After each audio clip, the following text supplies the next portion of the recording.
Stel jezelf even voor, wie ben je, welke lijst, welke gemeente en wat hebben jullie de afgelopen 4 jaar gedaan en wat gaan jullie de komende 4 jaar doen?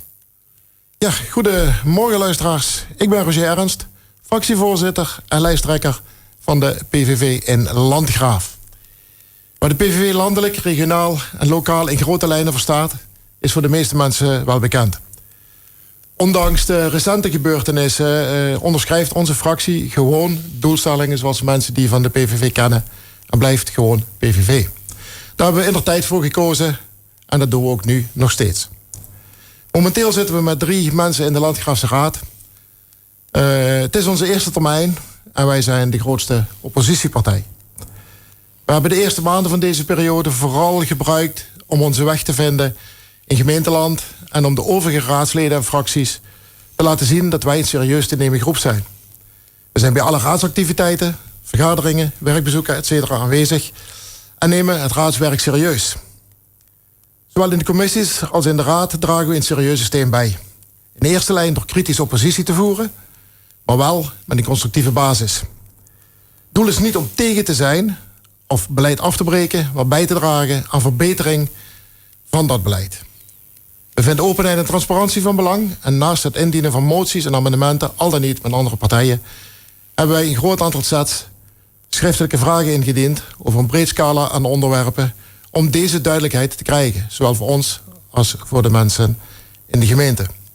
De PVV maakt 12% uit van de raad, maar was verantwoordelijk voor circa 35% van de vragensets die in deze periode ingediend werden. Verder namen we zitting in meerdere commissies, extra commissies, zoals de Rekenkamer Contactcommissie, Audit en Werkgeverscommissie, om ook daar de schouders onder te zetten. En ik heb al sinds het begin van deze periode de eer om commissievoorzitter te mogen zijn. De PVV is dus een zeer actieve fractie. Over ons optreden en onze houding is recent nog een uitgebreid artikel verschenen in de Limburger. Voor de nieuwe periode wil de PVV-fractie dit hoge activiteitenniveau doorzetten.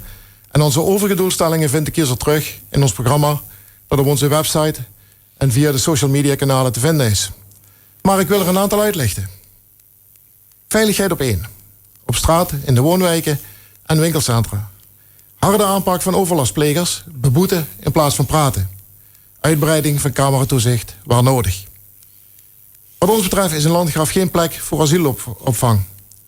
We bouwen en ontwikkelen voor onze eigen mensen die deel uitmaken van de samenleving, niet voor migratie.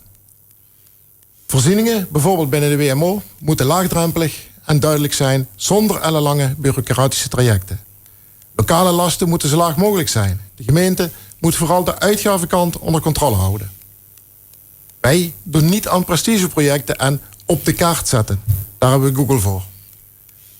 We doen niet meer aan klimaatonzin. Duurzaamheid is een middel om netjes om te gaan met onze bronnen en omgeving en om kosten in de hand te houden. Bijvoorbeeld door huizen te renoveren en isoleren.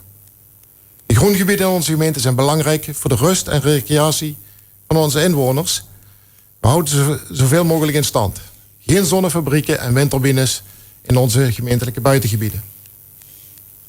Bij de PVV gaat kwaliteit boven kwantiteit. We hebben geen lijst met tientallen mensen die elkaar nog nooit ontmoet hebben, zoals sommige anderen.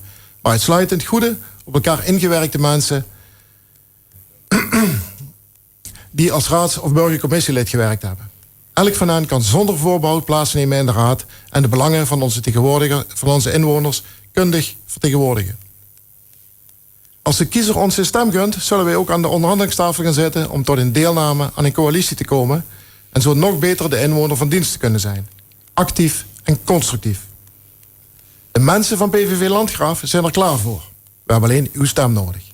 Daarom, morgen 18 maart, stem PVV, want dit is uw Landgraaf.